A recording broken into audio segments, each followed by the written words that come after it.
Mathematical astronomy starts to evolve around 1400, and it's quite a long evolution period. It just doesn't happen because Copernicus came up with his theories or whatever. And what's driving this evolution is various forces. The three principal ones are mathematical cartography, which you need in order to determine longitude and latitude. You need astronomy. That's map making, students. Map making. Yeah. Fine. Navigation, which is starting to become a big deal with people travelling. At the end of the century, sort of, you've got Columbus going off to America and all the rest of it. So, and the third one, and it's probably the major one of the time, is astrology.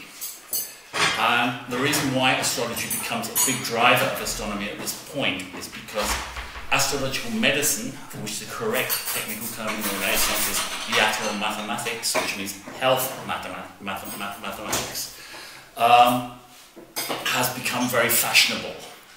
And in astrological medicine, the diagnosis of the disease is created using a horoscope. The cause of the disease is determined using horoscopes. And the cure to be applied is determined using horoscopes. And the points of applying the cure are determined through the phases of the moon and other astronomical aspects. So this becomes a very important field for which astronomy is needed.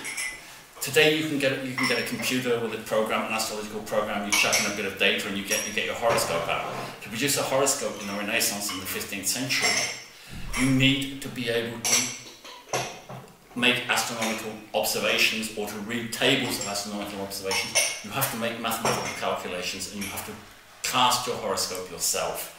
You can't get it out of the internet. Right. So we got astrology, and at the time there was a very strong awareness that astrology doesn't actually work. It's highly inaccurate.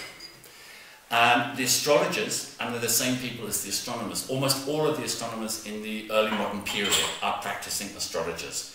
All the way from, in the 15th century, people like Georg von Feuerbach, Regiomontanus, up to Galileo, they're all practicing astrologers. They all cast horoscopes. They all cast horoscopes, and they all believe in astrology. They think it works. And there's a standard argument that the fact that astrology doesn't really work is because the astronomical observations are too inaccurate.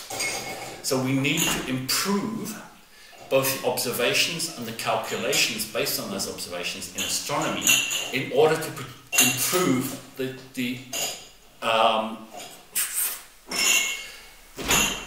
astrological forecasts are made using this data. Now let me ask you a question.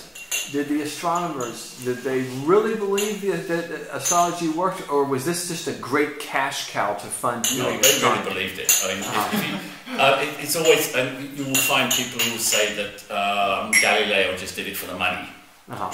But Galileo, we know Galileo cast the horoscopes of his daughters. He cast his own horoscope. He kept these up to date all the way through his life, annotated them, commented on them.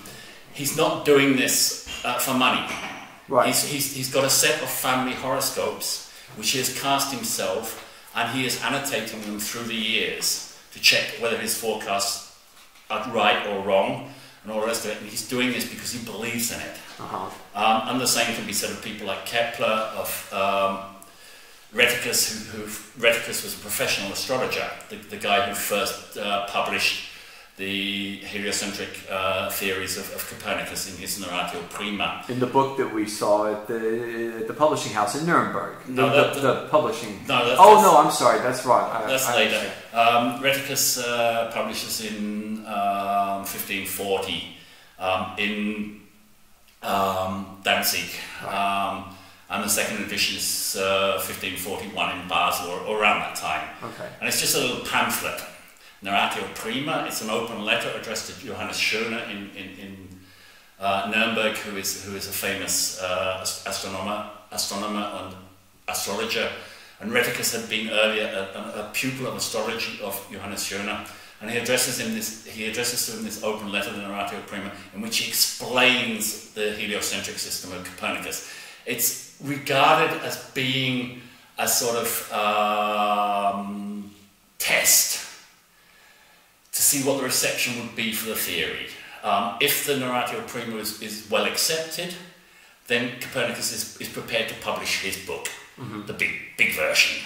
It is well accepted, and so he does publish. He actually dies as it appears. Right. It's so. But Rheticus is a professional astrologer. He's professor of astronomy in Wittenberg at the time. But later on, he earns his living as an astrologer and as a doctor, practicing astrological medicine in Poland. That's how he ends his life. So all of these people who are pushing the mathematical astronomy forward in this period, in the early modern period, they're all practicing astrologers. They're all people who want to improve astronomy in order to make astrology work better. This is the principal driving force for the renewal of mathematical astronomy in the early modern period. You also see it in the fact that on medieval universities, there are no dedicated chairs for mathematics or the mathematical sciences. Mathematics at that time means 4 different things. It means arithmetic, geometry, astronomy, and music. And music is the theory of proportions. It's not what we call music, it's a theory of proportions, harmonia. So you have these 4, this is the quadrivium. It's almost not taught at the medieval universities. The math. The maths, these 4 subjects. They are taught nominally, but not really taken seriously. You have at the beginning of the 15th century, you start in the humanist Renaissance universities in northern Italy and also in Krakow in Poland. You get dedicated chairs for mathematical sciences, and these chairs are specifically chairs for the study of astrology. You need to be a mathematician, you need to be an astronomer to do astrology.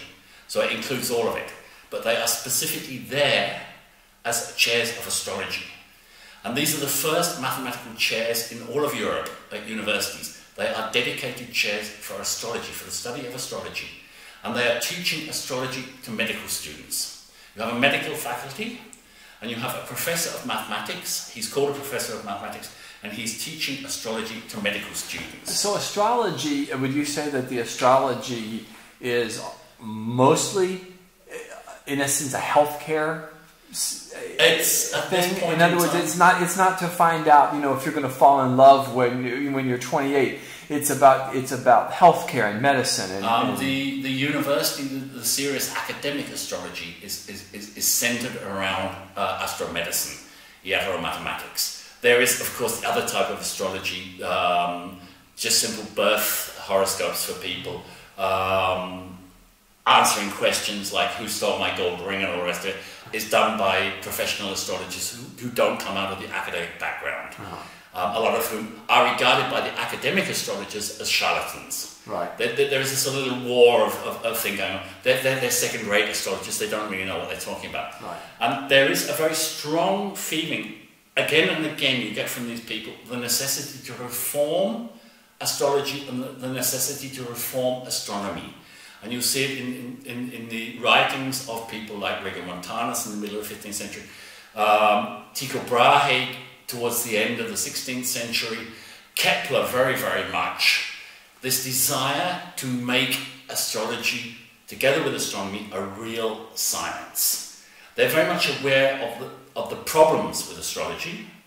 They're not naive, but they believe in it. They think it works. They think there is what the professionals call a celestial influence. There is something going on up there in the heavens that controls our lives. There is an influence coming from the heavens that controls our lives. They believe in this fundamentally.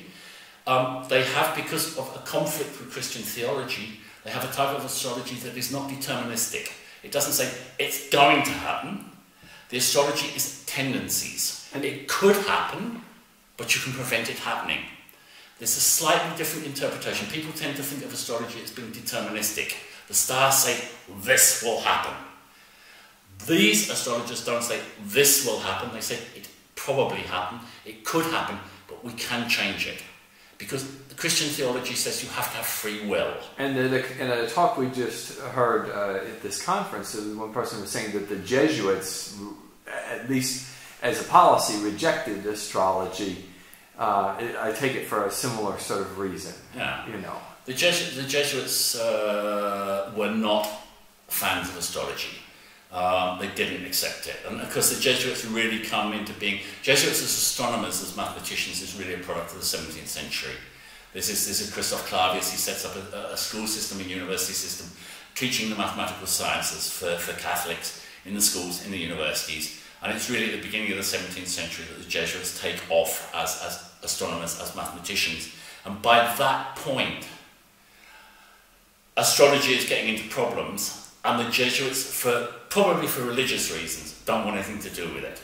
But when they go to China, where astrology is very, very important to Chinese culture, they are practicing astronomy, but accepting that the Chinese are practicing astronomy as astrologers and don't criticize it. They don't rock the boat. right? They don't reject astrology, although they don't believe in it in themselves. You're in a transitional phase by 1600. You're in a transitional phase where more and more people are starting to reject astrology, but it is still mainline. Galileo, who is professor of mathematics at Padua University, part of his job is to teach astrology to medical students. Whether he did or he didn't, we don't actually know because the records are missing. Mm-hmm. But in other universities, it's very common that the professor of mathematics is teaching astrology to medical students. We have the records, it's there. So, and as I said, there's this need, this desire to reform both astronomy and astrology together in order to produce an empirical, functioning astrology.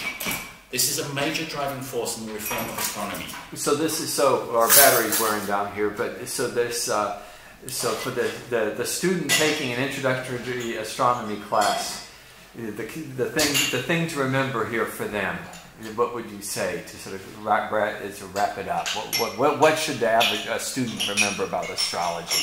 If he remembers a few things, or she remembers a few things. In the early modern period, it was a science.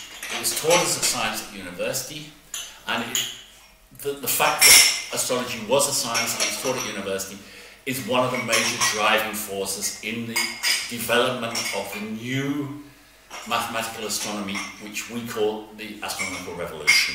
All right. Fine? Very good. Thank you. We got it. We did it.